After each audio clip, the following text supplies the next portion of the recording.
Oke. Oke, jelas ya suaranya ya? Ya, kalau misalnya putus-putus tolong dikasih tahu ya. Ya, Kak. Ya, sip. Bentar, Kakak online satu lagi.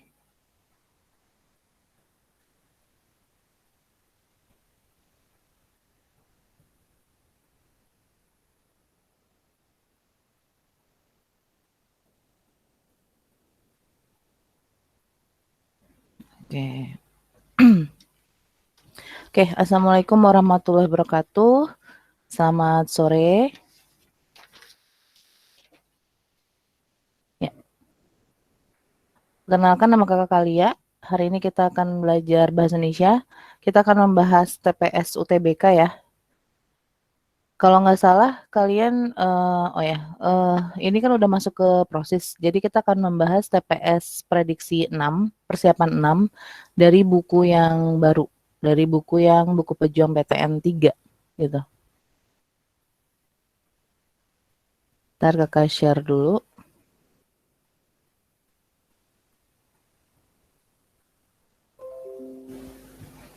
Oke, sudah ada. Ya, buku Pejuang PTN 3 persiapan 6 TPS UTBK. Jadi bedanya dengan buku Pejuang PTN 2, buku Pejuang PTN 2 itu kan jumlah TPS-nya ada 80 soal ya. Kalau yang PTN 3 itu ada 76 soal untuk TPS. Kenapa beda? Jadi untuk yang PTN 2 itu satu dan 2 kita menggunakan tipe yang UTBK 2019, tipe asli. Soal asli 2019.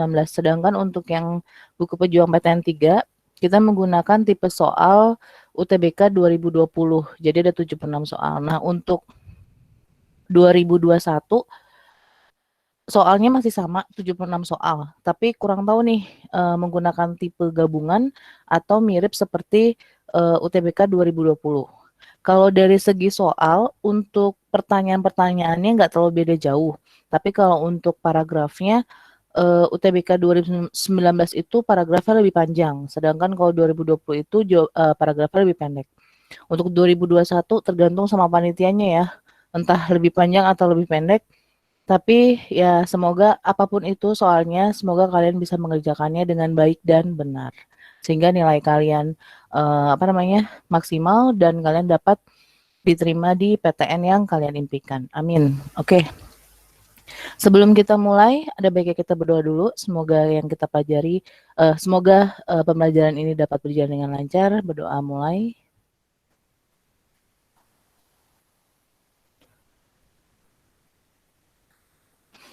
Berdoa selesai. Oke, kita mulai saja. Nomor 1, soalnya ini belum pernah dikerjakan ya? Maksudnya kalau di rumah udah ngerjain, tapi udah pernah dijelasin belum nih? Kalian baru TPS 6 kan nomor 1 ya? Soal seperti ini sudah pernah dijelasin? Ingat nggak? Madafa, Medina, Mikail? Udah pernah dijelasin sama Center Bahasa Indonesia? Oh sudah, Madafa. Sampai nomor berapa? Kamu sudah mengerjakan atau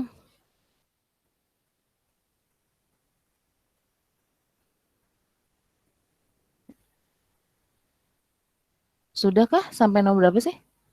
Sampai nomor 4 kemarin sempat dibahas. Sama siapa? Sudah sampai nomor 4 ini.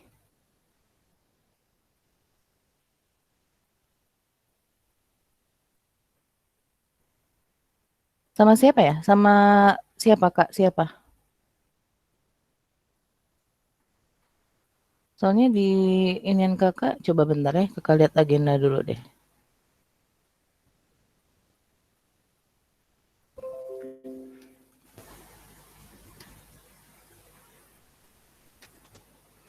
Agenda IPA. Kakak sih udah ngecek tadi belum deh kayaknya. Nah ini IPA. Agenda IPA Bahasa Indonesia. Tuh belum sama sekali.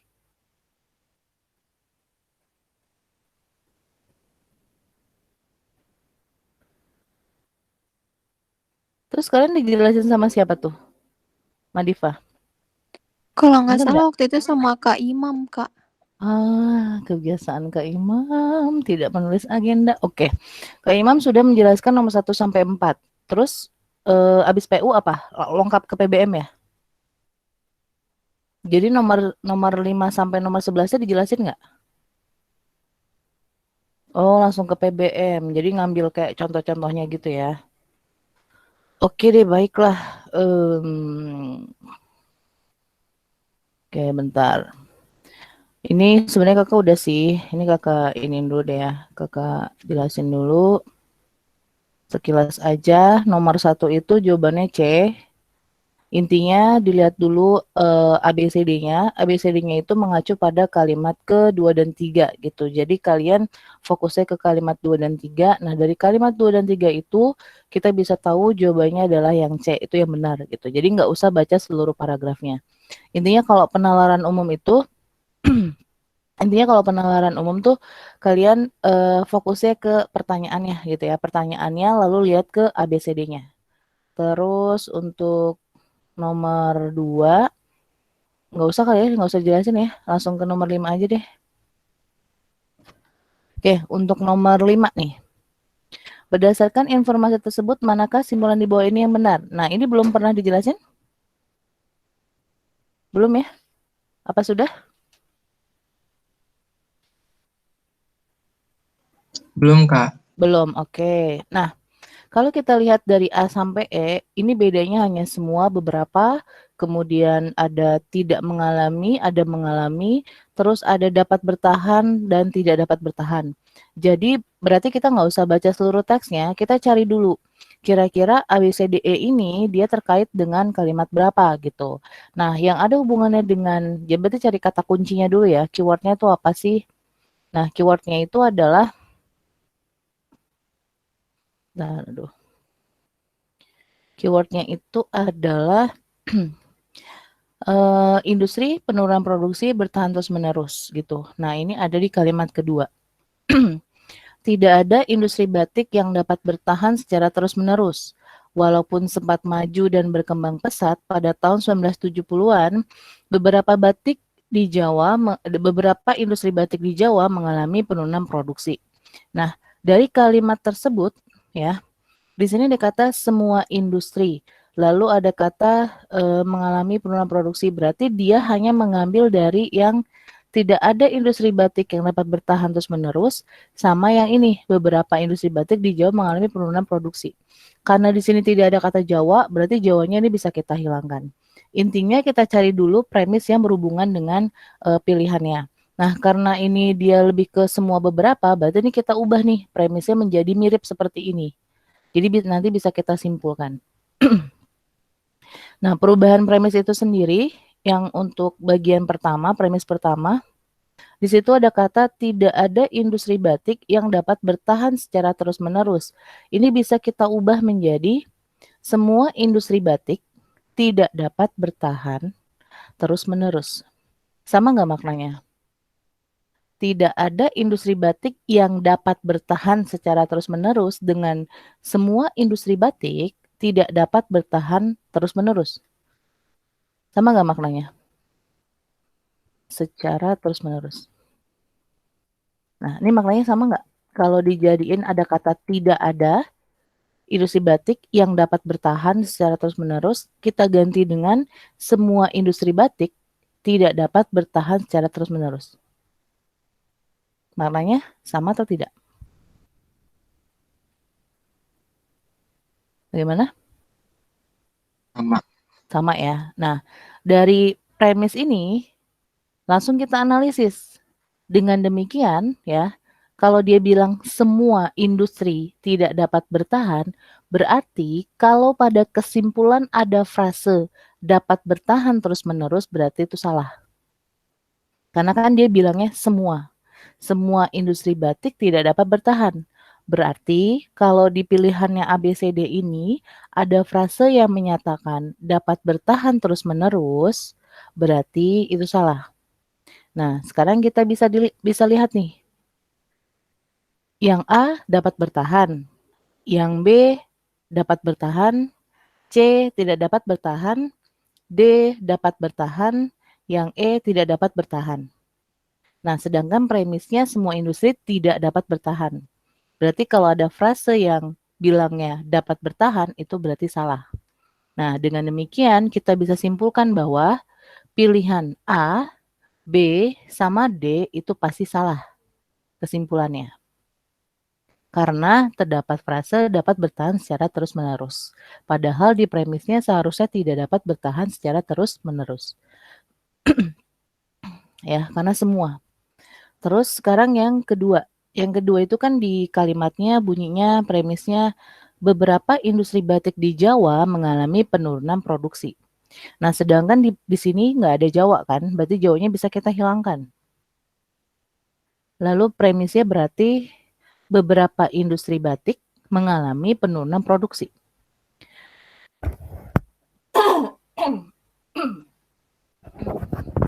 Nah, kalau beberapa industri mengalami penurunan, berarti beberapa industri yang lain itu tidak mengalami penurunan.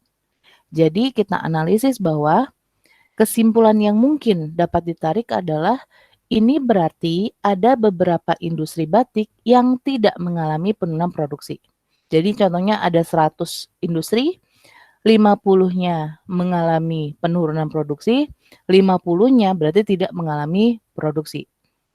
Beberapa mengalami berarti beberapa tidak. Kalau yang premis pertama kan semua industri batik tidak dapat bertahan. Berarti kalau ada frase dapat bertahan udah salah gitu kan. Nah, sedangkan kalau beberapa industri batik mengalami penurunan berarti beberapanya lagi tidak mengalami penurunan gitu. Dengan demikian, kalau dia bilang beberapa dan beberapa, berarti kalau ada frase yang menyatakan semua itu salah. Ya, berarti A sama C salah. Karena dia bilangnya semua industri. Semua industri, padahal di situ lebih ke beberapa industri batik mengalami penurunan, beberapa tidak mengalami. Ya, A sama C kan bilangnya semua industri yang tidak mengalami, semua industri yang mengalami gitu. Jadi pernyataan A sama C salah. Tapi karena karena A sudah salah di bagian pertama, berarti kita sebutin yang C-nya salah gitu ya. Nah, memang biasanya kalau ada premis semua beberapa atau semua sebagian, itu jawabannya pasti sebagian atau beberapa. Jadi udah pasti dari awal tuh A sama C udah pasti salah. Jadi kita pilihnya antara B, D, sama E. Nah, ternyata B, D, sama E, B sama D-nya salah. Kenapa? Karena dia ada frasa dapat bertahan. Padahal semua industri itu tidak dapat bertahan terus-menerus gitu. Jadi setelah kita sudah kurangi-kurangi jawaban, ya udah ketahuan tuh jawabannya adalah yang E. Beberapa industri yang mengalami penurunan produksi tidak dapat bertahan secara terus-menerus gitu. Oke, sampai sini ada yang mau tanyakan? Ada? Oke, tidak ada. Oh, tunggu. Ini ada yang ya lupa. Oke. Oh, 17 sampai 20 udah dibahas ya. Oke. Berarti nomor 5 belum. Nah, 6 harusnya belum ya kalau kayak gitu. Kita lihat nomor 6. Nah, ini belum ya. Berdasarkan informasi tersebut, manakah pernyataan berikut yang pasti benar? Nah, ini bisa kita lihat dulu ABCD-nya, lalu kita lihat ke paragrafnya. Jadi nggak usah dibaca paragraf. Intinya sih kalau PU itu kita nggak terlalu fokus pada isi paragrafnya gitu, nggak terlalu ngerti sama isi paragrafnya itu kita sebenarnya kita bisa jawab ya. Dengan melihat ABCD-nya dulu, lalu kita secara scan, secara sekilas itu kita lihat kata kuncinya.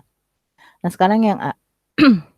Peningkatan kualitas pendidikan cukup dengan meningkatkan prasarananya saja. Peningkatan kualitas pendidikan. Oke, ini ada di kalimat ketiga. Peningkatan kualitas pendidikan tidak hanya dengan meningkatkan sarana prasarananya, tetapi juga dengan menetapkan standar kualitas tenaga kerjanya. Berarti pilihan A salah. Karena dia bilang hanya meningkatkan prasarana gitu. Terus yang B, Pasal 8 Undang-Undang Nomor 14 Tahun 2005 membahas mengenai hak dan kewajiban guru dosen. Pasal 8, oke di sini. Pasal 8 Undang-Undang Nomor 14 Tahun 2005 tentang guru dan dosen menyatakan bahwa guru wajib memiliki. Nah, di sini ada kata wajib. Sedangkan di pernyataan B, dia bilangnya adalah mengenai hak dan kewajiban. Sedangkan di paragrafnya hanya membahas tentang kewajiban. Berarti yang B salah. Terus yang C. Seorang guru boleh tidak sehat secara jasmani, tetapi harus sehat secara rohani. Tanpa baca aja, ini udah pasti salah gitu ya. Tapi kalau kita mau pastikan ke paragraf, iya itu juga salah. Karena di kalimat terakhir, dia tulisannya adalah menyatakan bahwa guru wajib sehat jasmani dan rohani. Berarti pernyataan C salah.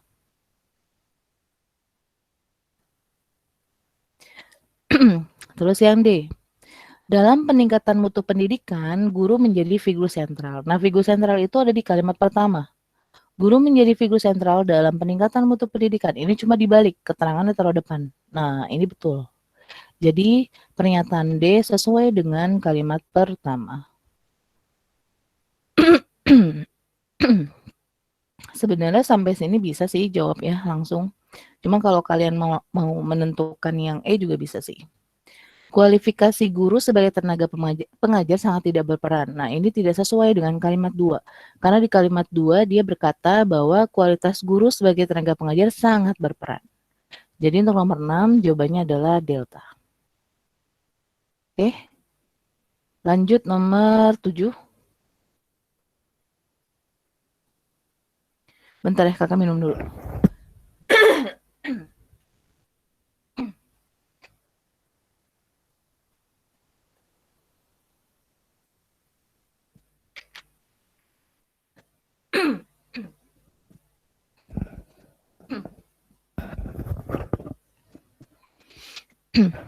Oke. Nomor 7. Berdasarkan paragraf tersebut, manakah yang paling mungkin dapat terjadi jika masyarakat Indonesia mengurangi penggunaan listrik? Nah, ini pertanyaannya salah. Harusnya bukan mengurangi penggunaan listrik, tapi harusnya mengurangi penggunaan plastik. Jauh ya. Ini nggak tahu pikirannya kemana gitu kakak nulisnya. Ya, jadi ini harusnya plastik. Nah, kenapa plastik? Karena memang di paragrafnya secara sekilas kalau kita lihat ya dari kalimat 1 aja, sampah plastik juga telah menjadi salah satu sumber pencemaran laut di Indonesia. Oh, ini ngebahas tentang plastik yang menyebabkan pencemaran laut gitu di Indonesia. Ya udah, berarti ini bukan listrik nih, ini plastik. Jadi kita ganti dengan plastik ya. Terus dia nanya, manakah yang paling mungkin dapat terjadi jika masyarakat Indonesia mengurangi penggunaan plastik? Kita cari yang sesuai dengan kalimat utamanya. Sampah plastik juga telah menjadi salah satu sumber pencemaran laut di Indonesia. Kalau kita lihat sekilas aja, ini memang membahas tentang pencemaran laut di Indonesia yang terkait dengan sampah plastik. Laut, pencemaran, laut, plastik, pencemaran gitu. Kalau misalnya kita lihat sekilas aja. Nah, berarti kita harus lihat sebab akibatnya yang berhubungan dengan si sampah plastik itu. Kita lihat yang A. Masyarakat Indonesia akan lebih senang tinggal di pantai karena lingkungannya bersih. Nah, kalau misalnya kita lihat sekilas, sampah plastik juga telah menjadi salah satu sumber pencemaran laut di Indonesia. Apa kaitannya dengan masyarakat Indonesia lebih senang tinggal di pantai gitu?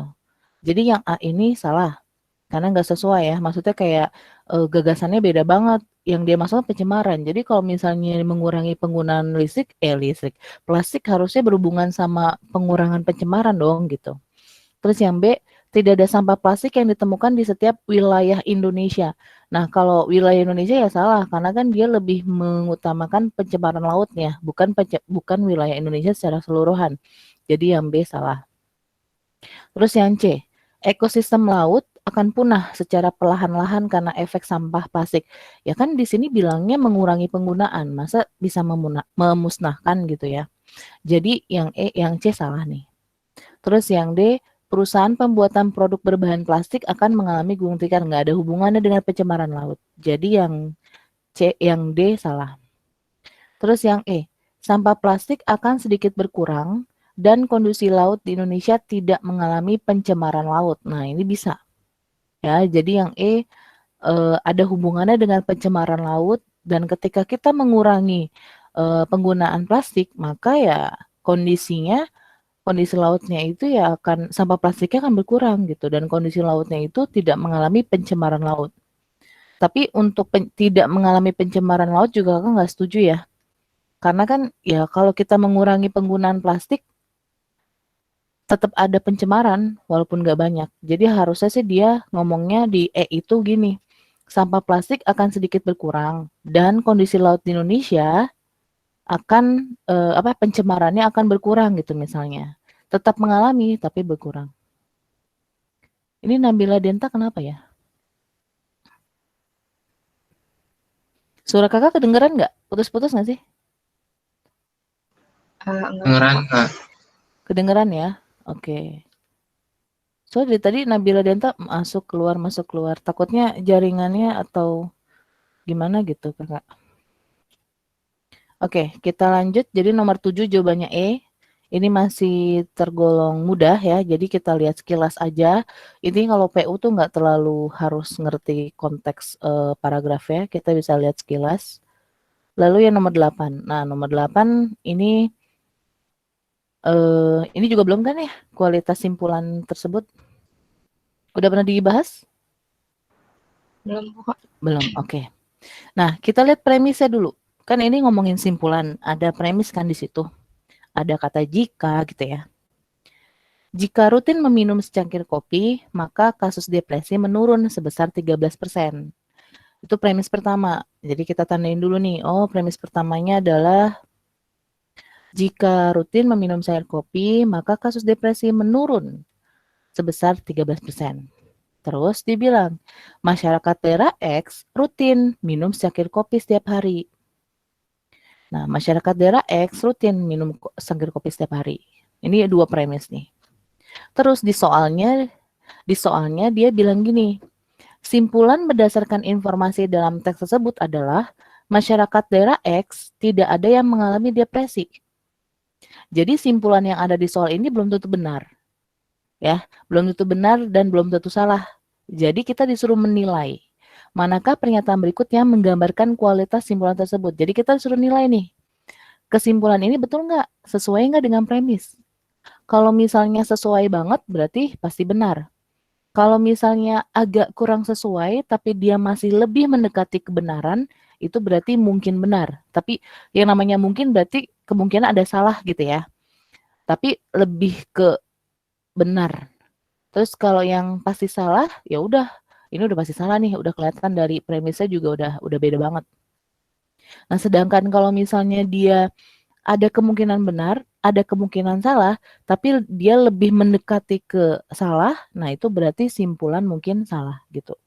Nah, lebih detail lagi, kakak contohin ya di sini. Bentar. Ini kan simpulan yang ada di soal kan masyarakat daerah X tidak ada yang mengalami depresi, ya kan? Nah, pertanyaannya adalah simpulannya betul apa salah? Kalau dari dua premis ini. Jika rutin meminum secangkir kopi, maka kasus depresi menurun sebesar 13%. Masyarakat daerah X rutin minum secangkir kopi setiap hari. Terus simpulan di situ bilangnya, masyarakat daerah X tidak ada yang mengalami depresi. Simpulannya betul apa salah? Bisa benar, Kenapa? bisa benar, tapi nggak tentu gitu. Bisa benarnya kenapa? Di sini kan kasus depresi menurun. Kalau menurun masih ada yang depresi nggak? Iya, Masih ada. Sedangkan di sini dia bilangnya tidak ada yang mengalami depresi. Berarti udah pasti Salah. salah gitu. Kenapa nggak ada benar? Ya nggak ada benar karena kan di sini bilangnya menurun. Kecuali kalau dia bilang, maka kasus depresi, hilang gitu atau enggak, maka tidak ada kasus depresi. Nah gitu, baru dia betul. Tapi karena dia bilang menurun, misalnya dari 50 menurun 13, berarti kan masih ada sisanya. Berarti masih ada yang depresi gitu. Berarti simpulan yang ini, masyarakat daerah X tidak ada yang mengalami depresi, itu salah banget. Nggak ada sama sekali kemungkinan benarnya. Gitu. Jadi jawabannya adalah yang C nih. Simpulan udah pasti salah. Gitu ya. Nah, sekarang Kakak kasih contoh. Kalau yang pasti benar tuh gimana sih? Ya kalau yang pasti benar berarti masyarakat daerah X, kasus depresinya menurun gitu. Intinya kalau yang dia pasti benar tuh salah nih, kurang diiniin. Ya, jadi dari premis tersebut, apakah simpulan yang ada pada soal sudah benar? Jika sesuai dengan premis, maka simpulannya itu udah pasti benar. Ya, contohnya kasus depresi masyarakat daerah X menurun atau menurun 13%. Jadi kalau misalnya dibilang menurun, itu udah pasti benar tuh. Tapi kalau menurun 13% itu juga udah pasti benar gitu. Terus yang kalau yang B, simpulan mungkin benar. Contohnya adalah ini. Jika mendekati kebenaran, jadi masih ada kemungkinan benar dan lebih besar benarnya dibandingkan kemungkinan salahnya. Nah, itu berarti yang B. Contohnya apa? Contohnya adalah masih banyak masyarakat daerah X yang mengalami depresi. Karena di sini nggak jelas ya, dia cuma bilang kalau menurun sebesar 13%, dalam matematika kan biasanya persentase itu adalah 100 kan. Nah, kalau dari 100 dikurangi 13, berarti kan masih ada 87% yang depresi, misalnya seperti itu. Nah, berarti bisa dibilang kalau yang mungkin benar itu adalah masih banyak masyarakat daerah X yang mengalami depresi. Itu mungkin benar. Kenapa? Karena tidak ada patokan angka. Karena tidak ada patokan jumlah atau tidak ada patokan persentase yang awalnya gitu. Tapi kalau misalnya cuma baca sekilas doang, kita langsung, oh berarti sisanya 70-an gitu misalnya, 80-an, 87-an gitu. Ya berarti itu masih banyak dong. Nah itu masih simpulan mungkin benar. Terus kalau yang pasti salah kan yang ini ya, masyarakat daerah X tidak ada yang mengalami depresi. Nah itu udah pasti salah tuh. Karena masih ada yang ngalamin depresi. Terus kalau yang D, simpulan mungkin salah, contohnya adalah jika dia lebih mendekati salah, tapi masih ada kebenarannya sedikit. Contohnya, sebagian besar masyarakat daerah X tidak mengalami depresi.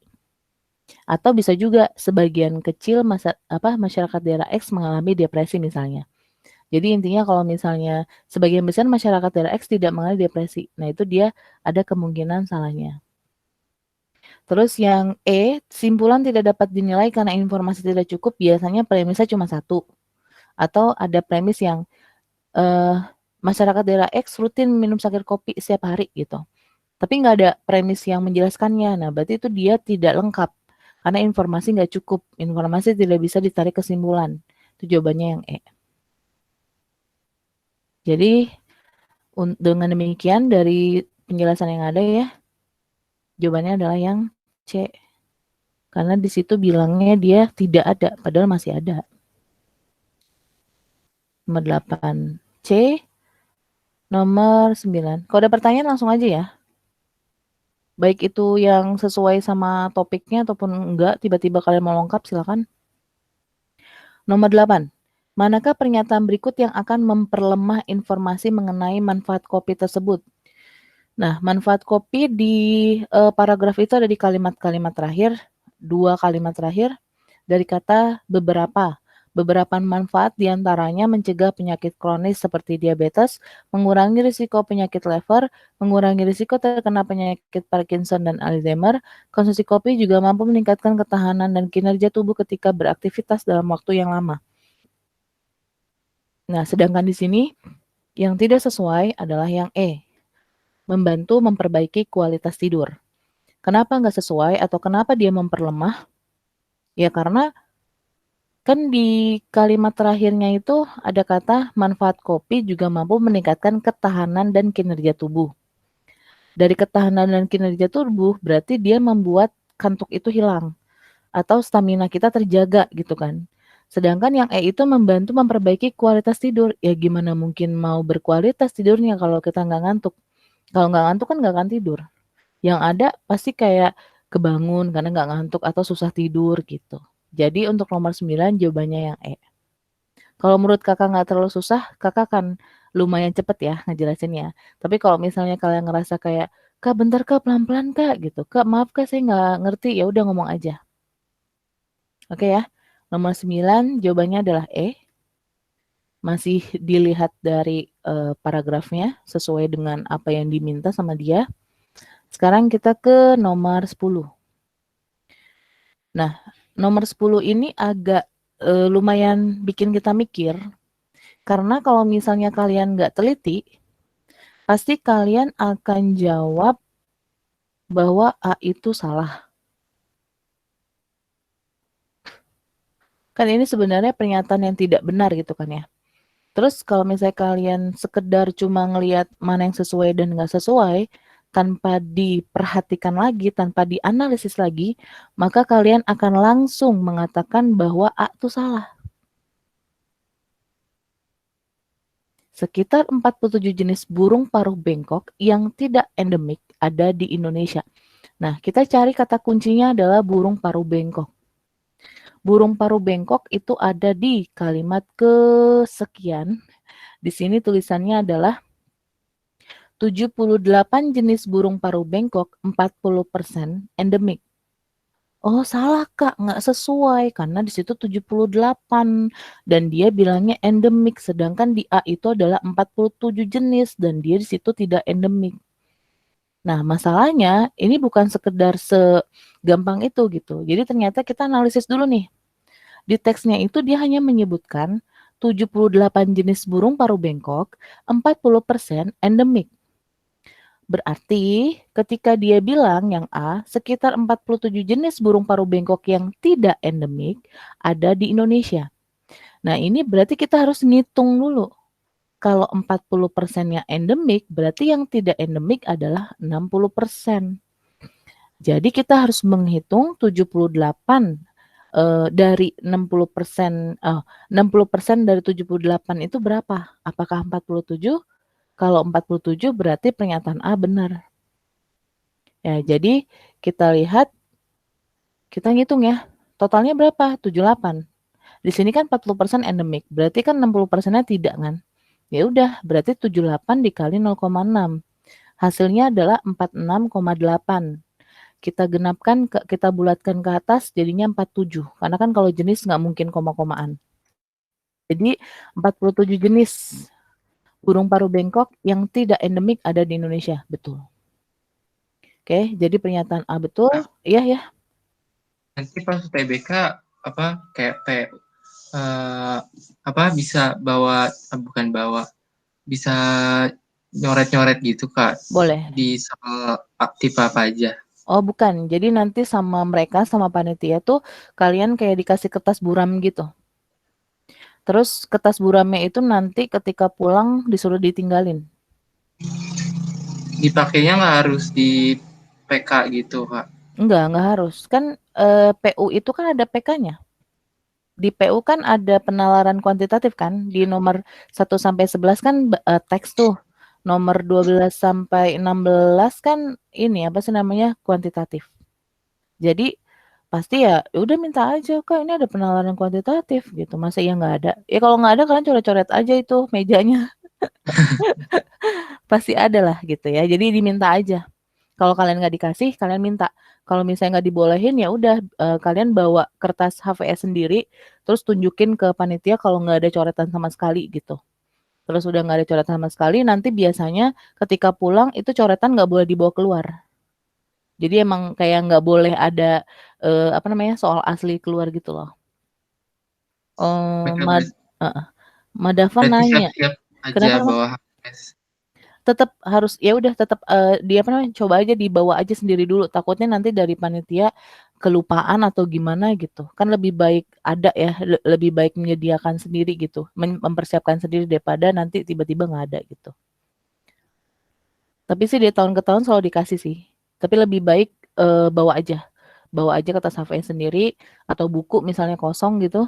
Tapi biasanya sih kalau buku nggak boleh, dia bolehnya kayak berupa lembaran atau kertas buram sih. Kalau Madava Kakak kurang tahu Madava untuk, kertasnya dikasih berapa, terus, alat tulis buat ngitung, kalau alat tulis kayaknya bawa sendiri sih, kalau alat tulis, misalnya kayak pulpen atau pensil bawa sendiri, biasanya. Jadi intinya sih kalian siapin aja alat tulis, terus siapin aja kertas buram, disiapin aja dulu. Nah, masalah di sana disediain apa enggak sama panitia, ya kan bisa protes, masa iya sih, itu kan udah berapa tahun ya UTBK, masa, panitia kurang persiapan gitu. Jadi bawa aja sendiri dulu dari rumah, kalau misalnya disediain panitia ya udah, kan nggak masalah. Ditaruh di tas aja. Biasanya kan tas nggak boleh masuk kan, biasanya tasnya taruh di depan. Bahkan, kayak apa sih namanya, sapu tangan segala macam tuh sama sekali nggak boleh bawa gitu. Oke? Ya jadi coba dihitung, dilihat dulu penalaran umumnya kira-kira dia perlu dihitung apa enggak. Nah terus kita balik ya, kita balik ke soal yang B. Jumlah mamalia besar yang ada di Indonesia tidak lebih dari 600 jenis. Kita lihat mamalia besar ada di mana tuh? Ada di kalimat 2 awal. Dari 500 sampai 600 jenis mamalia besar yang ada di Indonesia, nah totalnya itu 500 sampai 600, berarti kan minimal 500, maksimal 600. Jadi kisaran segitu. Berarti pernyataan yang B, jumlah mamalia besar yang ada di Indonesia tidak lebih dari 600, berarti itu betul. Jadi pernyataan B benar, karena tidak lebih dari 600. Terus yang C, jumlah jenis kupu-kupu lebih sedikit daripada jumlah jenis mamalia besar. Dia tidak menyebutkan endemik ataupun tidak endemik ya. Berarti kita lihat yang jumlah aslinya. Di situ kupu-kupu di paragrafnya ada 121. Sedangkan mamalia besar 500 sampai 600. Ya benar. Berarti jumlah kupu-kupu memang lebih sedikit dibandingkan mamalia besar. Jadi pernyataan yang C benar. Terus yang D. Keanekaragaman hayati Indonesia dapat dibandingkan jumlahnya dengan negara-negara lain. Keanekaragaman hayati itu ada di bagian akhir, di kalimat terakhir. Bahkan keanekaragaman hayati Indonesia hanya bisa dibandingkan dengan Brasilia. Brasilia kan berarti hanya bisa berarti cuma satu ya. Sedangkan di D itu bilangnya dibandingkan jumlahnya dengan negara-negara lain. Negara-negara kan berarti lebih dari satu. Nah, berarti pernyataan yang D salah. Terus udah nih bisa jawabannya D. Tetap aja lihat dulu sampai E ya. Kurang lebih sekitar 9 jenis primata endemik ada di Indonesia. 9 jenis primata endemik ada di Indonesia. Primata. Nah, 35 jenis primata yang ada, 25% diantaranya endemik. Berarti kita hitung 25% dari 35 berapa? Hasilnya adalah 8,79. Nah, 8,79 ini kita genapkan atau bulatkan ke atas jadinya 9. Berarti benar ya. Jadi dari A sampai E yang salah adalah delta. Oke? Lanjut nomor 11. Ya nanti tinggal di-download ya PDF-nya ya, nanti Kakak kasih penjelasannya. Manakah pernyataan di bawah ini yang tidak mendukung kalimat bercetak tebal pada paragraf tersebut? Oke, kita lihat dulu konteksnya tentang apa sih? Pernikahan usia dini memiliki beberapa dampak negatif. Oke, berarti tentang pernikahan usia dini. Semua perempuan menikah di usia dini berisiko tinggi untuk bercerai, kemudian emosi, sebaliknya perempuan yang berisiko tinggi untuk bercerai mengalami kekerasan dalam rumah tangga. Nah, yang dihitamkan, selain itu, anak perempuan berusia 10-14 tahun berisiko 5 kali lipat untuk meninggal saat hamil maupun bersalin dibandingkan kelompok usia 20-24 tahun. Sementara risiko ini meningkat 2 kali lipat pada kelompok usia 15-19 tahun. Berarti kita bisa bikin kesimpulannya dulu ya dari yang di bold itu. 10-14 tahun berisiko 5 kali lipat meninggal dari 20-24 tahun. Jadi istilahnya 10-14 tahun itu pasti lebih banyak yang meninggal lah dibandingkan usia yang 20-24. Terus risiko ini hanya 2 kali lipat kalau usianya 15-19 tahun. Jadi 15-19 tahun ini berisiko 2 kali lipat dari 20-24. Intinya, semakin muda itu semakin berisiko. Semakin muda usia ibunya, ya, kan tadi kan masalah melahirkan ya, hamil dan bersalin. Semakin muda usia ibu itu semakin berisiko. Nah, yang ditanya adalah yang tidak mendukung. Yang tidak mendukung ini. Semakin muda usia ibu semakin berisiko. Yang tidak sesuai, yang tidak mendukung. Kita lihat yang A. Remaja berusia 17 tahun lebih banyak yang sudah menikah dibandingkan yang berusia 20 tahun. Ini nggak ada hubungannya sama yang di bold ya. Jadi kita nggak tahu nih tidak mendukung atau mendukung. Tapi karena nggak ada hubungannya kita skip dulu. Yang B. Remaja berusia 20-24 tahun memiliki kemungkinan yang sama untuk meninggal saat bersalin. Karena di sini 20-24 tahun range-nya berarti betul. Yang B benar. Atau dia mendukung ya, mendukung pernyataan yang tebal itu. Terus yang C, lebih banyak remaja berusia 21 tahun yang meninggal. 21 tahun itu lebih baik yang meninggal dibandingkan 17. Salah. Karena semakin muda semakin berisiko. Sedangkan 21 tahun itu kan lebih tua daripada 17. Jadi yang C tidak mendukung tuh. Terus kalau yang D, lebih banyak remaja berusia 17 tahun yang meninggal saat hamil dibandingkan remaja 24. Iya, betul. Terus yang E, lebih sedikit remaja berusia 22 tahun meninggal saat hamil dibandingkan remaja usia 17 tahun. Betul. Jadi dari A sampai E, yang A itu tidak ada hubungannya sama sekali. Yang B itu benar, mendukung. Yang C tidak mendukung, yang D sama E mendukung. Nah, kalau disuruh milih antara A sama C, udah pasti yang C, gitu. Jadi kan yang ditanya adalah yang tidak mendukung, bukan yang tidak sesuai gitu ya. Jadi untuk nomor 11 jawabannya adalah C. Nah, oke. Untuk PU nomor 1 sampai 11 sudah selesai. Ada yang mau tanyakan? Untuk penalaran umum. Intinya kalau untuk PU tipsnya adalah perhatikan pertanyaannya, lalu dilihat ABCD-nya. Perlu nggak sih kalian lihat paragrafnya semuanya? Kalau ternyata ABCD-nya itu hampir sama, hanya beberapa kata yang berbeda, berarti kan hanya fokus pada beberapa kalimat, nggak semua paragraf gitu. Ya, jadi seperti itu. Kalau PU biasanya kita tidak perlu memahami isi paragraf secara utuhnya, hanya beberapa bagian kalau PU. Oke, nah untuk nomor 12 sampai nomor 16 itu kuantitatif ya. Lanjut ke PBM. Tadi katanya 17 sampai berapa? 20 udah ya? 17 sampai 20 udah. Jadi kita lanjut dari nomor 21 berarti.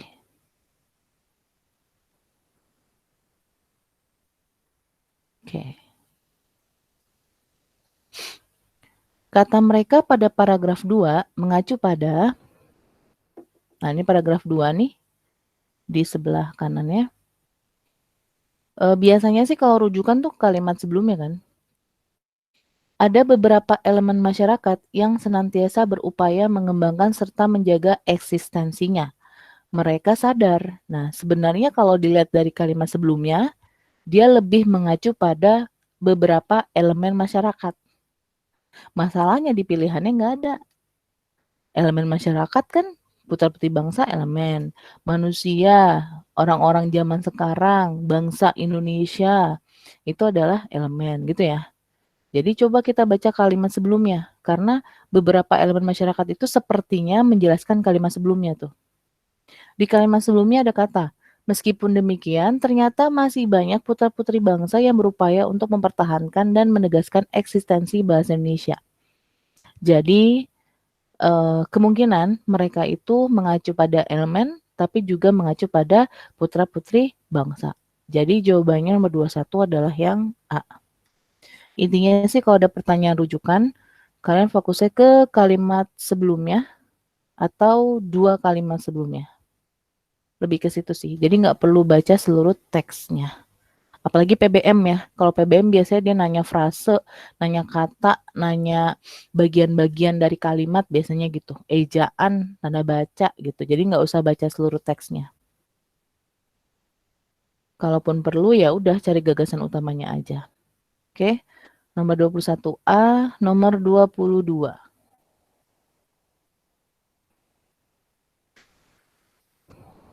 22.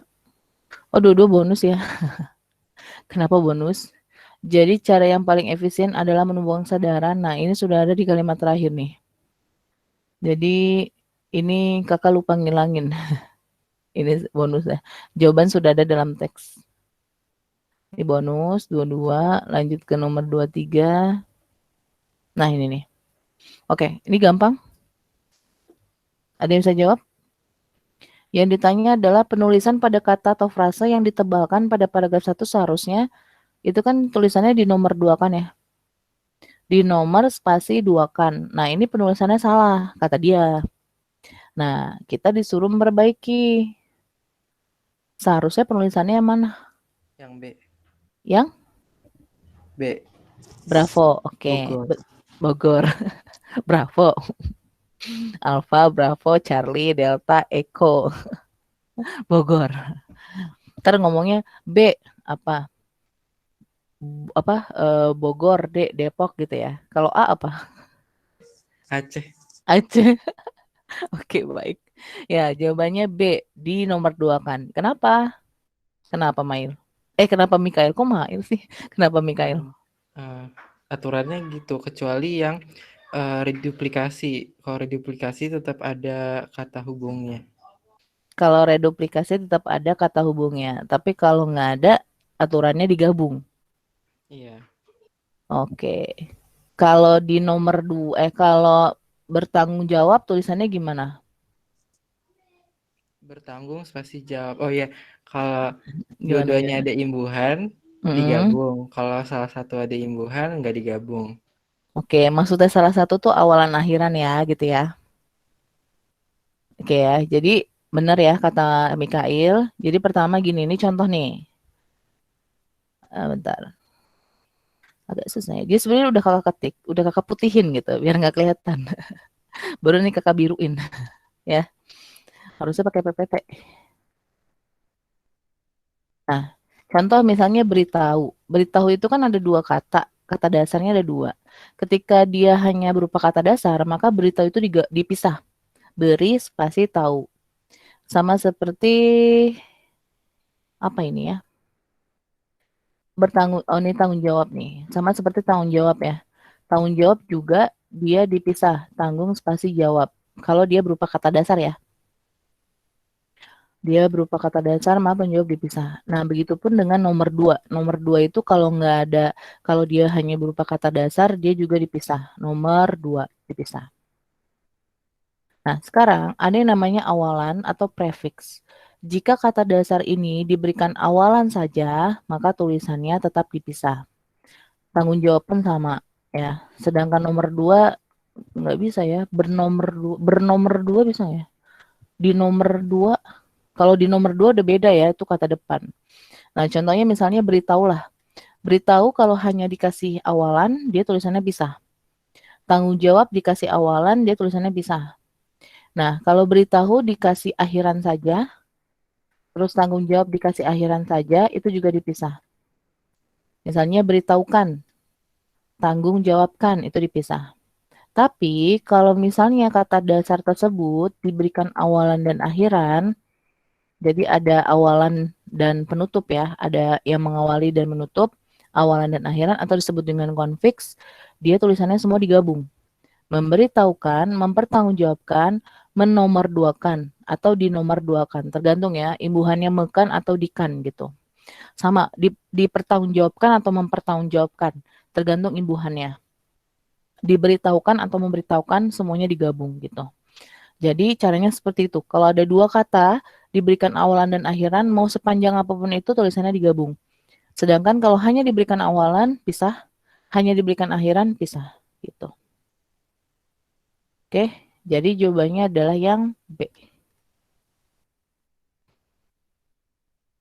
Ada yang mau tanyakan dari teori ini? Cukup jelas? Sama ya, kerjasama apa-apa. Ada yang mau nanya? Enggak cukup. Oh, nggak ada. Oke. Ya, pokoknya kayak kerjasama, bekerja sama itu dipisah karena awalan doang gitu. Awalan, akhiran pisah. Tapi kalau awalan dan akhiran digabung. Nah, sekarang nomor 24. Terkait dengan ilustrasi yang dipaparkan pada paragraf 2 pada bacaan di atas, paragraf 3 berfungsi mengakomodasi keinginan penulis untuk Oke, berarti kita sebenarnya bisa dengan baca paragraf 2 dan 3 aja, atau bisa lihat dari gagasan utamanya, atau bisa dilihat dari paragraf 3 itu isinya apa sih gitu. Karena dari paragraf 3 itu isinya apa, mungkin bisa dibaca gitu. Mungkin bisa dilihat dari bisa ditentukan keinginan penulisnya itu untuk apa. Tapi coba kita dari ininya ya, dari paragraf 2 dan 3 dulu. Meskipun demikian, ternyata masih banyak putra-putri bangsa yang berupaya untuk mempertahankan dan menegaskan eksistensi bahasa Indonesia. Ada beberapa elemen masyarakat yang senantiasa berupaya mengembangkan serta menjaga eksistensinya. Mereka sadar bahwa bahasa dan sastra merupakan cerminan kekhasan bangsa sekaligus untuk pemikiran manusia. Jika bahasa dan sastra Indonesia masih terus ada, bahkan mampu mendunia, itu artinya bangsa Indonesia memiliki pemahaman yang cerdas mengenai budaya negerinya. Banyak cara yang dapat dilakukan untuk meningkatkan dan membudayakan literasi. Literasi hendaknya menjadi tradisi yang terus-menerus mengikat guna menciptakan ketertarikan yang mampu disenangi dan diminati semua orang. Lebih lagi, harus diakui bahwa tidak semua orang punya minat dan bakat yang sama terhadap dunia literasi. Ada yang hanya suka menulis, suka membaca, atau bahkan tidak keduanya. Cara yang paling efisien adalah menumbuhkan kesadaran, paling tidak agar individu maupun kelompok yang ada memahami betapa pentingnya literasi dalam kehidupan sehari-hari. Kalau dilihat sekilas di paragraf 1 sih dari kalimat 1 dan 2 ya, dia ngomongin tentang budaya literasi ya. Membaca menulis, budaya literasi, lalu di paragraf kedua dia lebih kayak apa tuh? Eksistensi bahasa Indonesia, lalu di paragraf ketiga caranya gitu. Banyak cara yang dapat dilakukan untuk meningkatkan dan memudahkan literasi itu sendiri. Nah, kira-kira terkait dengan paragraf 2-nya itu, paragraf 3 itu berfungsi mengakomodasi keinginan penulis untuk apa sih? Menguraikan maksud, menyimpulkan penyebab, menawarkan solusi, memerincikan pandangan, atau melanjutkan pembahasan. Kalau dilihat dari kata cara yang paling efisien adalah banyak cara yang dapat dilakukan. Nah, itu biasanya lebih mengacu pada apa? A, B, C, D, E. Caranya adalah, cara yang paling efisien adalah, berarti apa? Yang C. Iya, yang C, menawarkan solusi. Menawarkan solusi praktis. Karena di kalimat terakhir itu ada kata cara yang paling efisien adalah gitu. Ya. Jadi nomor 24 itu adalah yang C. Cara sama dengan solusi. Betul. Lanjut nomor 25. Yang kesiapan tuh maksudnya apa? Kesiapan mana sih? Menawarkan solusi praktis berdasarkan kesiapan yang dimiliki. Kalau di sini kan bilangnya cara yang paling efisien adalah menumbuhkan kesadaran paling tidak agar individu maupun kelompok yang ada memahami betapa pentingnya literasi dalam kehidupan sehari-hari. Jadi kemungkinan kan ada orang yang gak suka baca. Tapi ya bagaimana caranya menumbuhkan kesadaran itu. Tapi dengan tidak memaksa mereka untuk baca banget gitu. Orang yang gak suka baca dikasih novel yang sastra banget kan pasti tambah gak suka baca. Jadi kesiapannya itu ya udah kalau ketika dia ingin misalnya dia sukanya apa nih? Ya udah dikasih yang temanya dia sukanya nge-game. Ya udah kasih bacaan yang temanya game gitu misalnya. Jadi kesiapan yang dimiliki di situ. Karena di kalimat terakhirnya gitu ya. Adalah menumbuhkan kesadaran paling tidak agar individu maupun kelompok yang ada memahami betapa pentingnya dulu nih. Gitu. Intinya sih kalau misalnya kesiapan yang dimilikinya ini nggak ada penjelasannya pun, tapi karena di sini dia bilang menawarkan solusi yang praktis, itu sudah sesuai dengan kalimat terakhir. Ya, jadi mau nggak mau kita jawabnya itu. Atau mungkin kalau misalnya yang C nggak ada jawaban lain nggak kira-kira? Kalau yang C nggak ada nih, kita hilangkan nih, set. Kira-kira ada jawaban lain nggak? Menguraikan maksud secara lebih spesifik kah? Menyimpulkan penyebab masalah? Memerinci pandangan penulis terhadap fenomena? Atau melanjutkan pembahasan yang fokus pada gagasan yang diprioritaskan? Gimana? Ada nggak selain yang C? Ini kan solusi kan, banyak cara, terus cara yang paling efisien, itu kan solusinya tuh. Nah, kalau yang C itu nggak ada, yang bisa jadi jawaban yang mana? Yang sesuai dengan paragraf ketiga. Soalnya di paragraf ketiga itu ada kata gini, lebih lagi harus diakui bahwa tidak semua orang punya minat dan bakat yang sama terhadap dunia literasi. Ada yang hanya suka menulis, suka membaca, atau bahkan tidak keduanya gitu. Makanya dibilang kesiapan yang dimiliki. Sama seperti Kakak bilang, kan literasi itu nggak cuma baca ya, tapi juga ada menulis, baca, atau bahkan nggak suka keduanya nih. Tapi supaya orang mau baca, ketika dia tidak suka baca, caranya gimana? Ya udah, dia hobinya apa? Misalnya dia hobinya gambar. Ya udah kita kasih sebuah bacaan yang di dalamnya isi tentang cara menggambar lah, atau mungkin tentang cerita orang yang suka gambar, atau biografi seseorang yang terkenal, yang berhubungan sama seni gitu. Itu maksudnya yang dimaksud dengan kesiapan yang dimiliki gitu ya. Sesuai dengan paragraf 3 itu. Gimana, Mikael? Oke. Ya, jadi untuk nomor 24 jawabannya adalah C. Nomor 25. Oke, di sini ada kata menggerogoti. Kata menggerogoti pada kalimat 1 itu salah. Salah di sini dalam artian emang benar-benar salah gitu ya. Jadi bisa dianggap kalau limbah titik-titik gitu. Nah, kita harus mengisi titik-titik itu. Jadi menggerogotinya kita hapus, lalu kita disuruh mengisi gantinya menggerogoti itu apa? Karena dia bilang salah. Kecuali kalau dia bilang kata menggerogoti maknanya sama gitu. Kalau dia bilang maknanya sama, berarti kita cari sinonim.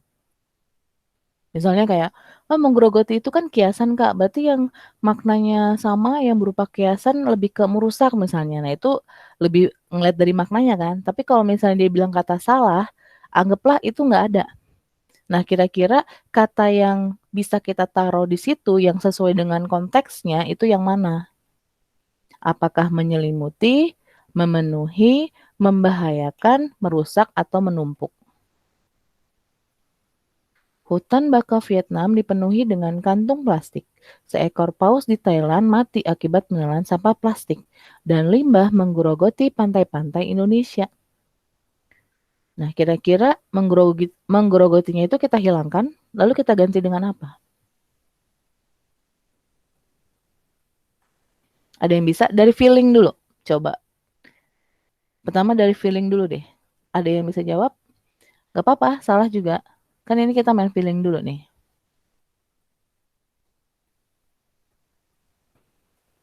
Silakan. Ada berapa orang sih? Banyak kan? Ada Ananda, Faiza, Feni, Gesti, Lutfi, Madafa, Medina, Mikail, Fadilah, Nabilah Fatima, sama Nabilah Hanun. Kira-kira kata apa tuh yang bisa ditaruh atau diletakkan setelah kata limbah? Menyelimuti pantai-pantai, memenuhi pantai-pantai, membahayakan pantai-pantai, merusak pantai-pantai, atau menumpuk pantai-pantai. Dari segi enak nggak enaknya dulu. Dari segi feeling dulu, coba.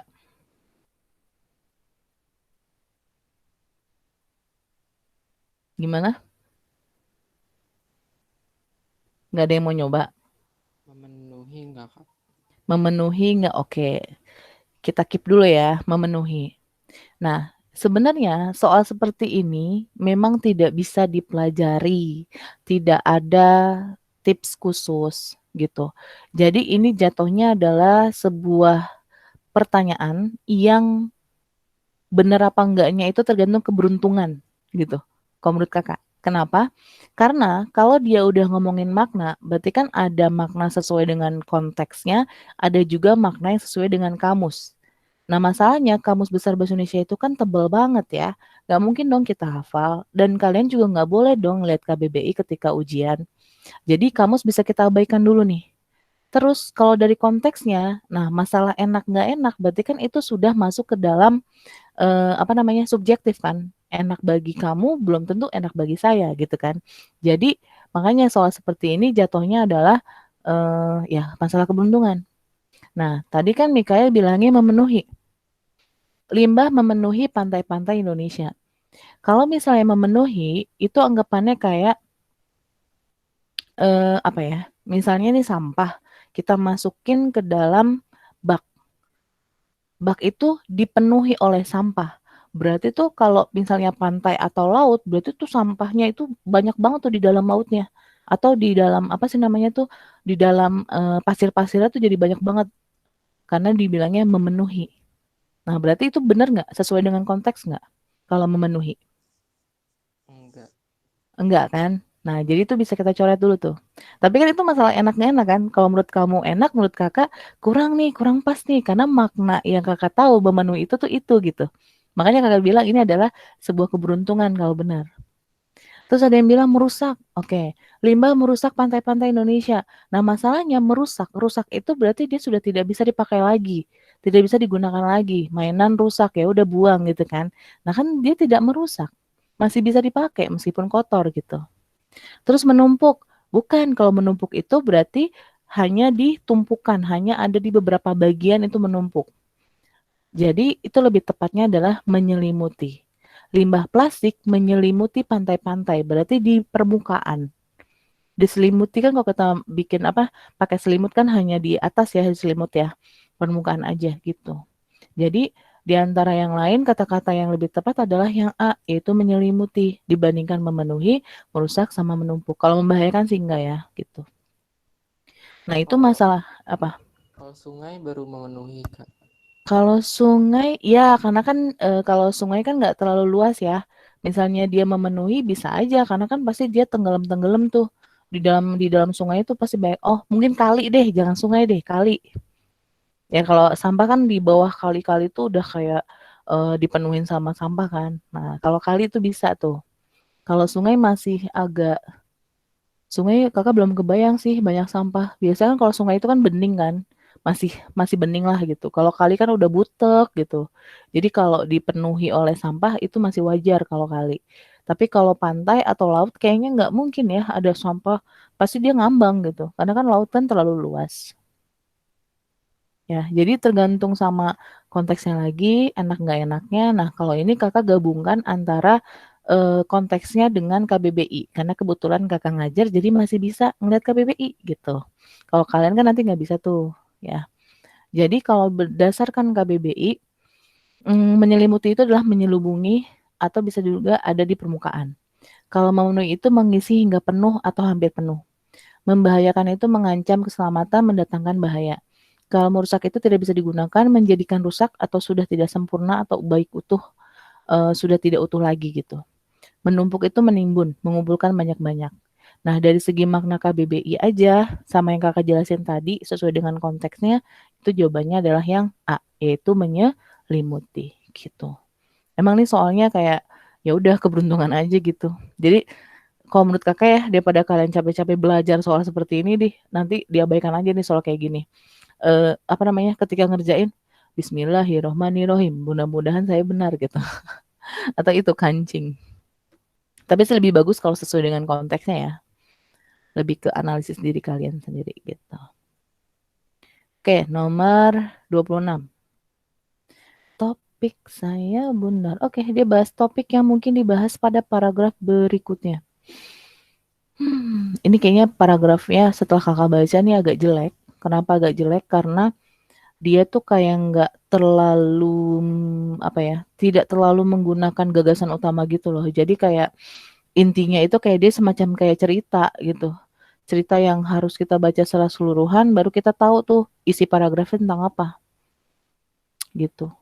Oke, kita lihat. Karena dia mintanya adalah topik yang mungkin dibahas pada paragraf berikutnya, berarti kita harus cari tahu dulu, ada 3 paragraf ya, kita harus cari tahu dulu gagasan utama masing-masing paragraf. Kalau biasanya kakak bilang gagasan utama itu ada di awal paragraf, ya itu benar. Tapi masalahnya setelah kakak baca, ini paragrafnya nggak bagus gitu. Eh, kenapa nggak bagus? Karena kalimat satunya itu kayak contoh dulu, baru sama dia tuh kayak intinya gitu. Jadi coba deh kita baca dulu deh. Paragraf 1. Hutan bakau Vietnam dipenuhi dengan kantung plastik. Seekor paus di Thailand mati akibat menelan sampah plastik dan limbah menggerogoti pantai-pantai Indonesia. Itu kan contoh kan? Terus kalimat 2. Semua ini merupakan gambaran suram mengenai krisis plastik yang mencengkeram Asia. Bisa jadi kalimat utamanya malah di kalimat kedua nih. Merupakan gambaran suram mengenai krisis plastik yang mencengkeram Asia. Jadi ini ngomongin tentang krisis plastik yang mencengkeram Asia. Ada sekitar 8 juta ton sampah plastik yang mengambang di laut setiap tahun. Nah, ini contoh lagi. Jadi contoh di kalimat 1, terus contoh di kalimat ketiga gitu kan. Kira-kira per menit ada 1 truk sampah plastik yang dibuang ke sana. Lebih dari setengah jumlah tersebut berasal dari negara-negara di Asia. Hal ini membuat banyak plastik diproduksi, digunakan 1 kali lalu dibuang. Sayangnya, ini tidak didukung dengan pengelolaan sampah yang baik. Kita sedang berada dalam krisis polusi plastik. Kita bisa melihatnya setiap hari di sungai, di laut, dan rasanya perlu melakukan sesuatu untuk menguranginya. Jadi bisa kita bilang bahwa paragraf 1 itu, dia lagi ngebahas tentang krisis plastik di Asia ya. Karena contoh-contohnya nggak hanya di Indonesia, tapi dia nyebutin di Thailand gitu, sama Vietnam. Oke, jadi paragraf 1 bisa kita bilang bahwa gagasan utamanya dari kalimat kedua, yaitu gambaran suram mengenai krisis plastik yang mencengkeram Asia. Kita lihat paragraf kedua. Tidak hanya merusak pemandangan, plastik juga dapat membunuh kehidupan laut. Nah, ini contoh lagi. Minggu lalu, seekor paus ditemukan tewas di Thailand Selatan dengan 80 kantong plastik dalam perutnya. Selain itu, burung laut dan kura-kura juga mati akibat menelan plastik. Para ahli mengatakan ancaman sampah plastik juga ada yang tidak terlihat. Mikroplastik, potongan-potongan kecil dari sampah plastik besar yang mudah menyerap racun, ditemukan pada air tawar, air tanah, dan di dalam tubuh ikan yang biasa kita makan sehari-hari. Hal ini mengkhawatirkan para nelayan. Nah, paragraf 2 ini isinya ada di kalimat 1 kayaknya ya. Tidak hanya merusak pemandangan, plastik juga dapat membunuh kehidupan laut gitu. Atau bisa kita bilang ini adalah contoh lain dari krisis plastik dan ini membuat di kalimat terakhir ada kata hal ini mengkhawatirkan para nelayan. Udah mulai masuk ke nelayan. Ya. Contoh lain dari krisis plastik dan pernyataan kekhawatiran para nelayan ada di kalimat terakhir. Jadi gabungan antara kalimat 1 sama kalimat terakhir. Nah, kenapa kakak bahas nelayan? Karena di paragraf ketiga dia ngebahas nelayan. Sangat tidak menyenangkan melihat orang-orang membuang sampahnya di tepi pantai. Ini juga berbahaya bagi anak-anak. Di hutan bakau terdekat, petani sering menggali lumpur hangat untuk mencari siput atau udang, tetapi malah sampah plastik yang ia temukan. Sulit bagi kami untuk bekerja di sini, karena tidak menemukan udang dan ikan, kata seorang nelayan. 1 kilometer dari sana, sepanjang pantai dipenuhi dengan sandal, plastik biskuit, bungkus pasta gigi, kotak jus, perkakas rumah, jaring ikan, baju bekas, hingga sisa-sisa pembakaran sampah. Intinya mah paragraf 3 tuh kayak curhatannya seorang petani atau nelayan gitu ya. Jadi bisa kita bilang bahwa pengalaman nelayan yang kesulitan mendapatkan tangkapan gitulah. Paragraf ketiga tuh isinya itu. Nah, kita disuruh mencari paragraf keempatnya kira-kira apa sih gitu. Kalau misalnya kita udah biasa baca nih, sebuah artikel itu kalau ada permasalahan harusnya ada penanggulangannya, harusnya. Harusnya ada caranya, harusnya ada jalan keluarnya. Jadi kalau kakak lebih setuju, kalau paragraf 4 itu isinya adalah cara penanggulangannya apa sih? Apa sih yang harus dilakukan gitu kan? Nah masalahnya nggak ada tuh di ABCDE. Kita lihat yang A. Keberhasilan penanggulangan krisis sampah plastik di lautan oleh negara-negara Asia. Dia bilangnya keberhasilan. Orang belum ada caranya gimana bisa berhasil gitu kan. Yang A itu anehnya di situ. Terus yang B, contoh-contoh kasus hewan laut yang memakan sampah plastik di berbagai negara di Asia kan udah ada di paragraf pertama. Lalu yang C, bagaimana sampah plastik di wilayah pantai menyebabkan rendahnya hasil tangkapan laut? Ada di paragraf 3. D. Peran nelayan dalam mengembalikan kondisi laut seperti sebelum pencemaran terjadi. Dia ngomongin nelayan sih, paragraf selanjutnya bisa aja ngomongin nelayan. Cuma kalau dibilang perannya dalam mengembalikan seperti sebelum pencemaran terjadi itu kurang tepat gitu. Terus yang E, kondisi wilayah pantai di Vietnam yang terkena pencemaran laut oleh sampah plastik ini udah pasti salah. Karena dia hanya membahas Vietnam doang gitu ya. Tapi ini soal asli TPS UTBK 2019. Gimana? Ada yang tahu jawabannya? Harus pilih salah satu nih. Kalau kakak sih antara A sama yang D. Kalau yang A ada terkait sama penanggulangan, kalau yang D ada terkait sama nelayan. Karena di paragraf ketiga itu kan dia ngebahas kesulitan nelayan kan. Lalu kalau dibilang penanggulangan ya karena tadi kakak bilang harusnya ketika ada semacam kritik atau ada semacam kasus harusnya ada paragraf yang solusi gitu. Nah kira-kira yang mana? A atau D? Atau mungkin ada jawaban lain? Kakak pengen tahu nih cara menganalisis kalian. Ada yang bisa?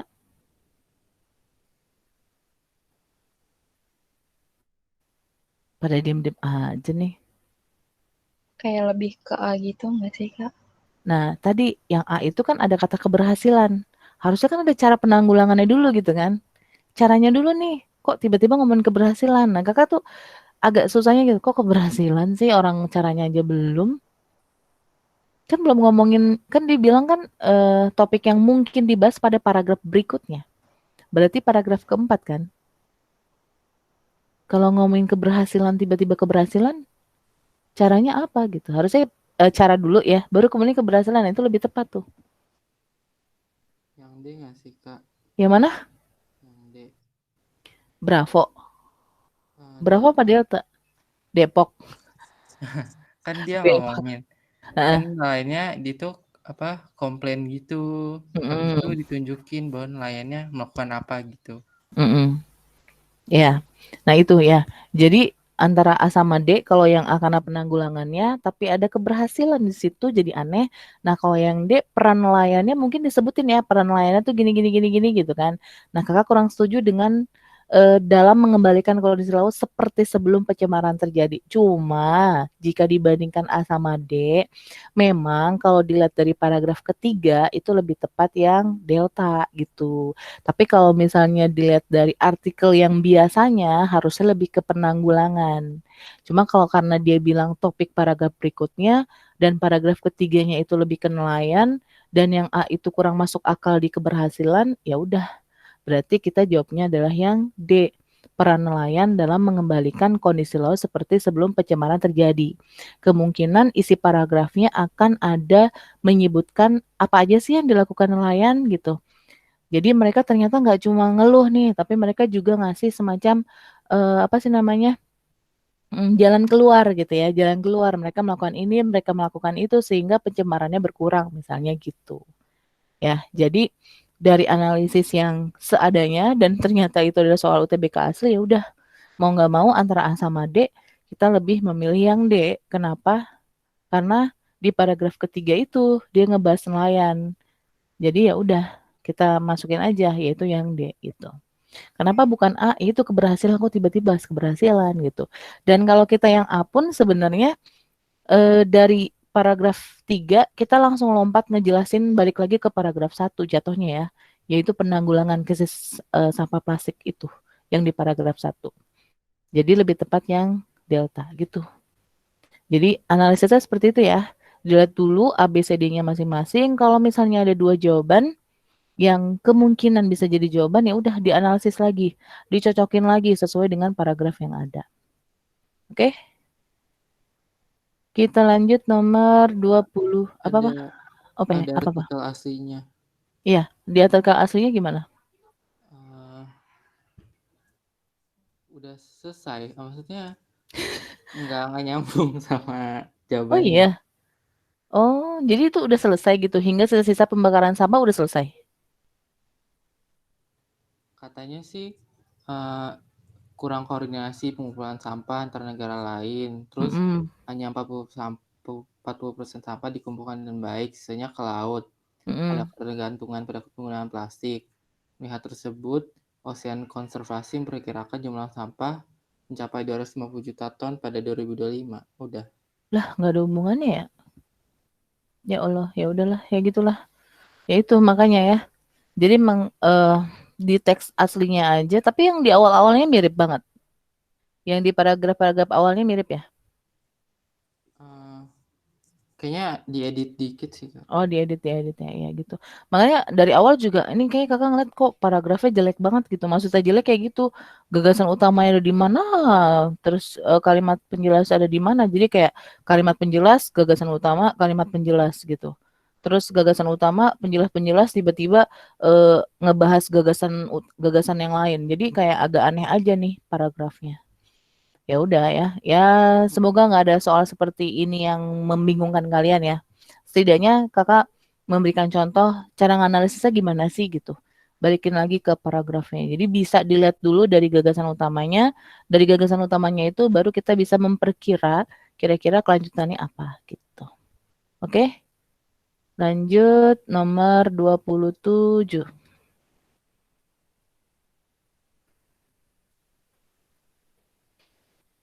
Oke.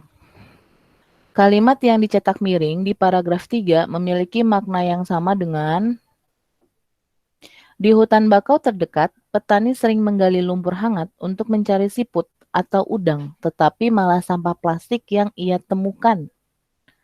Nah, dari A sampai E, yang maknanya sama, tapi bentuknya beda yang mana? Jadi kan A sampai E itu kalimatnya susunannya beda tuh.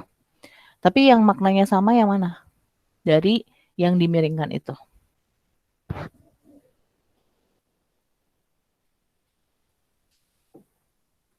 Silakan dicoba dulu.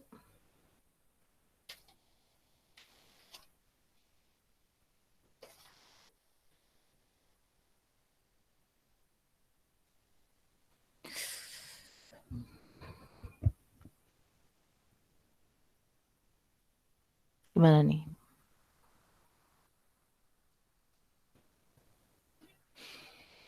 Antara A sama B deh, kakak kasih clue deh. Karena yang kemarin-kemarin tuh siswa banyak yang jawab antara A sama B. Nah, sekarang antara A sama B deh, kalian bandingkan. Mana yang antara A sama B itu yang lebih sesuai sama kalimatnya.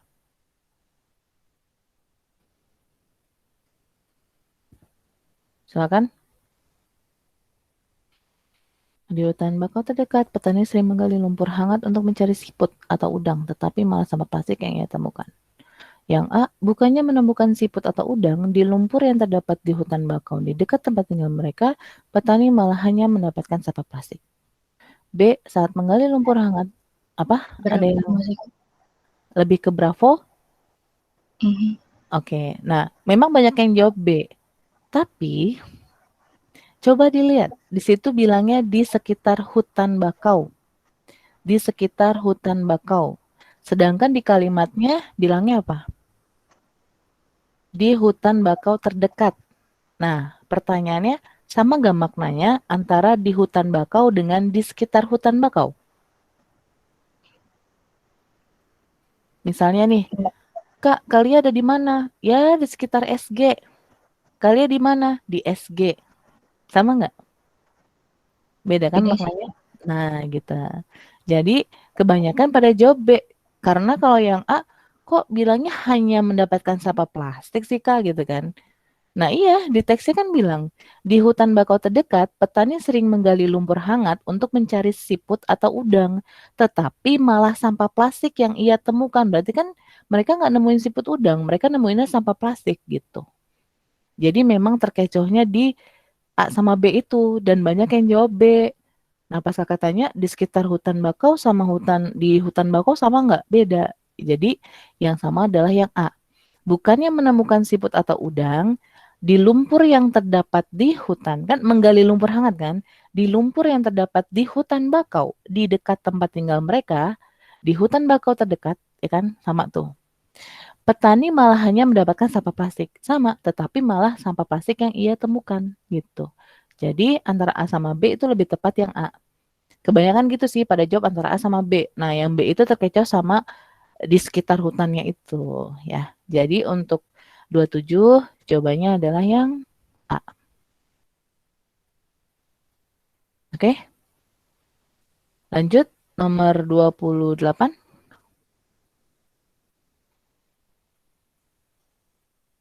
Oke, jadi judul. Sering kakak bilang, judul inti teks itu ada di kalimat utama atau gagasan utama. Kalimat utama ada di kalimat 1 masing-masing paragraf. Nah, sekarang kalian coba dari kalimat 1 dan 8.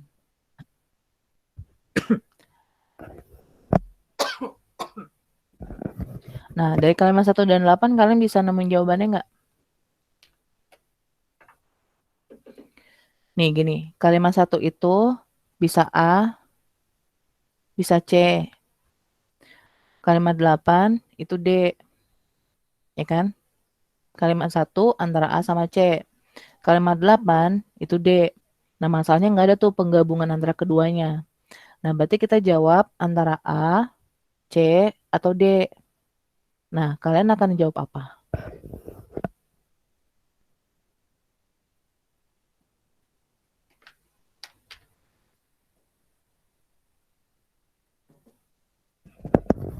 Gimana? Jadi gampangnya gitu ya, nyari judul ya. Ketika ada disuruh nyari judul, lihat aja kalimat 1 masing-masing paragrafnya. Dan ternyata dia cuman ada satu-satu, nggak bisa dua-duanya nih. Yang kalimat 1 antara A sama C. Yang kalimat 8 antara cuma D doang tuh. Nah, berarti kita jawabannya antara A, C, atau D. Kenapa bukan B? Karena B itu dia menjelaskan mana ya? Nggak ada. Kekasan tuh ada di mana?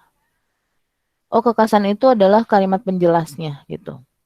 Terus kalau yang E, perkembangan budaya tuh di mana gitu. Dia B sama E itu kalimat penjelas. Jadi nggak bisa kita jawab.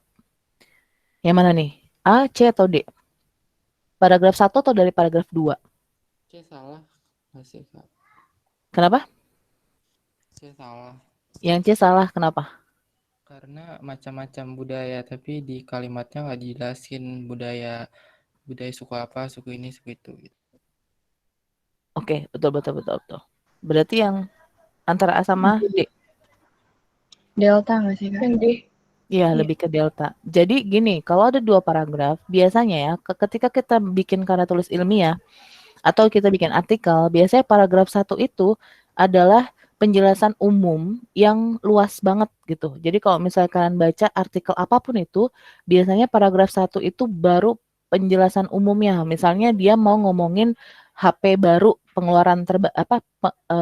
keluaran terbaru, dia pasti paragraf 1-nya itu ngomongin masalah gadget dulu lah, yang selalu berkembang tiap bulannya gitu-gitu. Nanti pas di paragraf kedua atau di paragraf selanjutnya, baru dia masuk ke intinya gitu.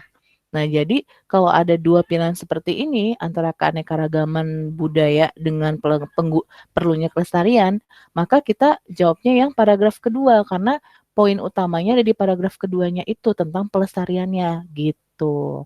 Ya. Kalau kalian ikut TO sebelumnya, TO SG juga sama ya, ada 2 paragraf, terus ternyata ada di paragraf 1 dan paragraf 2 ya kalian pilih yang di paragraf 2-nya.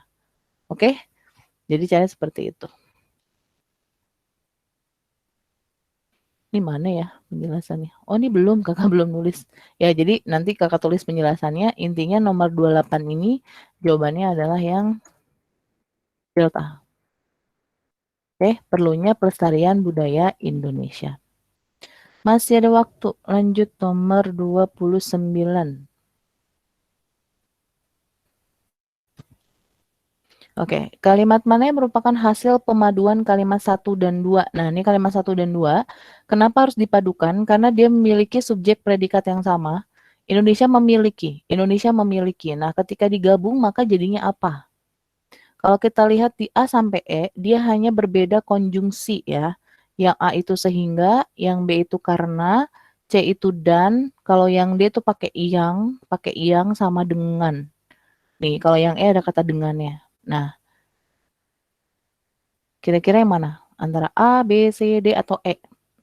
Yang menggabungkan antara kalimat 1 dan 2.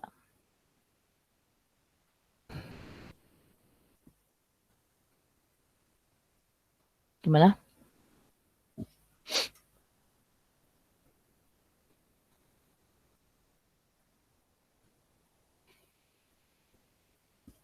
Antara A sama Yang B B. bukan? Yang B. Oke, betul. Ya. Nah, biasanya siswa ada yang jawab A, ada yang jawab B. Kan tadi ya Kakak bilangnya antara A sama B deh. Nah, ya betul jawabannya B.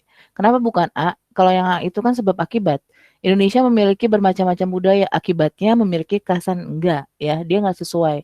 Tapi kalau alasan juga sebenarnya ketika menggunakan karena juga nggak sesuai banget sih, cuma dibandingkan yang lain nggak ada jawaban yang lain gitu. Ya, maka untuk nomor 29 itu jawabannya adalah yang B. Nah, jadi antara A dan B, pernyataan A salah. Entar aja deh kakak jelasin ya biar agak lebih cepat nanggung ini untuk 2 soal terakhir. Nanti kakak jelasinnya di PDF aja, kalian lihat PDF-nya. Nomor 30. Kalimat yang menyebabkan ketidakpaduan ide paragraf pertama adalah ketidakpaduan berarti dia nggak nyambung ya. Nah ini sebenarnya soalnya gampang, jadi kakak langsung kasih aja, kasih tahu. Yang nggak nyambung itu adalah kalimat 7. Jadi tidak padu berarti tidak sesuai dengan gagasan utama. Gitu. Tadinya ngomongin budaya, kekhasan budaya masing-masing, terus tiba-tiba dia ngomongin mengikuti perkembangan ilmu pengetahuan dan teknologi itu merupakan hal yang sangat penting agar tidak tertinggal. Kok tiba-tiba ngomongin ketidaktertinggalan gitu ya. Jadi untuk kalimat 7 dia tidak padu dengan pembicaraan yang dibicarakan gitu. Oke, nah ini 1 menit lagi kita lihat nomor 31. Nah ini. Kalimat mana yang merupakan hasil perbaikan kalimat 3? Ini ada kalimat 3 nih, mulai dari bahasa, budaya, ras, suku, kata suku dan adat istiadat itu salah. Kenapa salah? Karena dia hanya berupa keterangan. Ya, jadi kalimat 3 hanya berupa keterangan. Nah, kita disuruh mengedit. Kira-kira pengeditan yang benar tuh yang mana? Jadi tidak ada subjek dan predikat tuh. Kira-kira yang mana?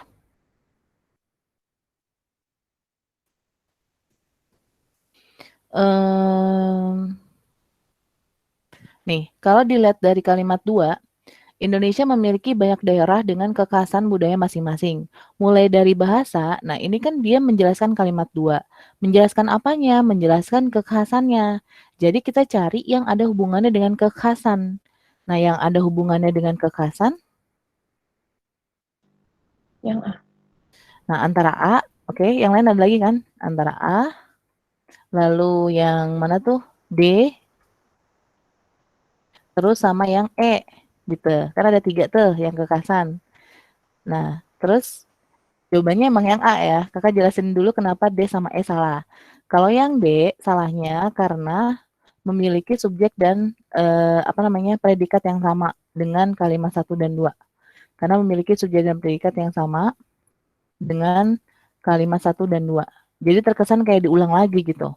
Indonesia memiliki bermacam-macam budaya. Indonesia memiliki banyak daerah dengan kekhasan budaya masing-masing. Indonesia memiliki kekhasan bahasa gitu. Jadi dia tidak efektif paragrafnya. Lalu kalau yang E, kenapa dia salah? Padahal lebih enak kalau kita ucapkan itu adalah yang E, karena yang E itu tidak terdapat subjek. Nah, jadi kekhasannya itu adalah subjek, tidak terdapat subjek, predikat, sorry. Yang E tidak terdapat predikat. Kekhasan itu adalah subjek.